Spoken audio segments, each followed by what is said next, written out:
அன்பர்களே வணக்கம்.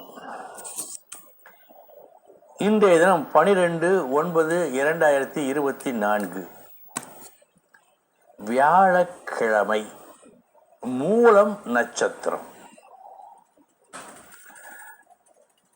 நமக்கு பிறக்கும் குழந்தைக்கு ஒரு நல்ல பெயர் சூட்ட வேண்டும் என்பது தவிர்க்க முடியாத பாவமற்ற ஒரு ஆசை. யாரும் குறை சொல்ல முடியாது. பல குடும்பங்களில் தம்பதியர் பரிதவிப்பார்கள்.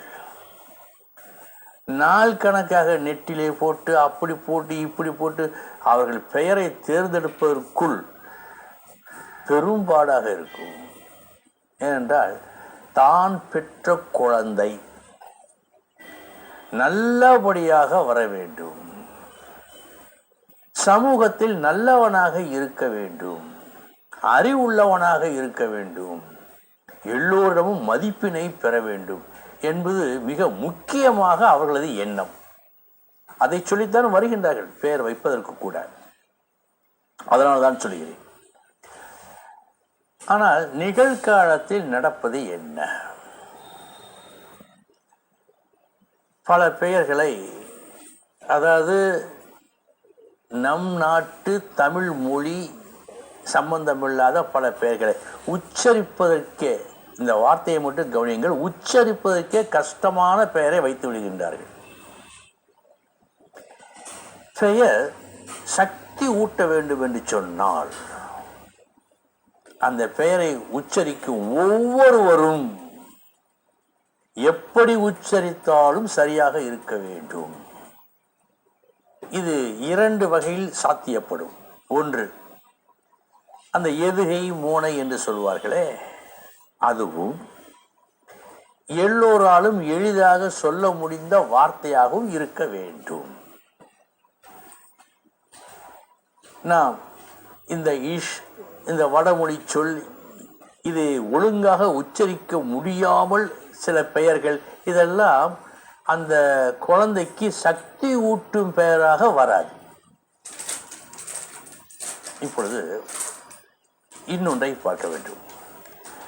அந்த அமைப்பு எப்படி இருக்க வேண்டும்? உதாரணத்திற்கு ராமகிருஷ்ணன் வைத்தால் நன்றாக இருக்கிறது. கிருஷ்ணன் ராமன் நன்றாக இருக்குமா? பாலகிருஷ்ணன், கிருஷ்ணன் பால வருமா? இந்த அமைப்பும் உச்சரிக்கும் போது எளிமையாக அழகாக இருக்க வேண்டும். இதில் ஒரு தனி கவனமே தேவை. ஒரு நடந்த விஷயத்தை சொல்கிறேன். லண்டனில் உள்ள ஒரு விஞ்ஞானியும் நியூயார்க்கில் உள்ள ஒரு விஞ்ஞானியும் ஒரு புது நூலினை கண்டுபிடித்தார்கள். அதற்கு என்ன பெயர் வைக்கலாம்? நான் பிறந்த ஊரின் பெயரும் நீ பிறந்த ஊரின் பெயரையும் இணைத்து வைப்போமே. நாட்டுப்பற்று. லண்டன் LON, நியூயார்க் NY வைத்தார்கள். சரி வரவில்லை. உடனே மாற்றி போட்டார்கள். NYLON, nylon. இது உண்மையில் நடந்த நிகழ்வு. நாம் நன்றாக சொல்லும் போது எப்படி இருக்கிறது? அன்பர்களே, ஒரு உண்மையை சொல்கிறேன். எந்த ஒரு வாக்கியமோ எந்த ஒரு வார்த்தையோ இதுபோல் சொல்வதற்கு எளிமையாக அழகாக அமையும் என்றால் உச்சரிக்கும் போது யாருக்கும் பிழை ஏற்படா வகையில் இருக்கும் என்று சொன்னால், ஒரே மாதிரியே அதை உச்சரித்து கொண்டு வந்தால் அந்த வார்த்தை மந்திரமாக மாறும். சாஸ்திரம் சொல்லுகிறது. இதேதானே பெயருக்கும். அப்படி என்றால் அந்த பெயர் நாம் எப்படி அமைக்க வேண்டும்? ஏன் குமார், பாபு, பாலன் என்ன கட்டிவிட்டது? உச்சரிக்கும் போது யாரும் பிழை வராமல் தானே உச்சரிக்கின்றார்கள். எப்படி இருப்பினும் நாம் எளிதாக சொல்ல முடிந்த சொல்லும்போது அழகாக ஒரு இசை தரக்கூடிய வகையில் பெயரினை வைக்க வேண்டும்.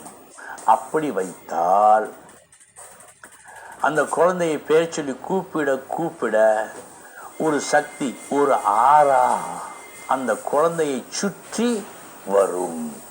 இதை சாஸ்திரம் சொல்லுகிறது. இது உங்களுக்கும் சொல்லிவிட்டேன். இனி 12 ராசிகளுக்கு உண்டான பலன்களை பார்ப்போம்.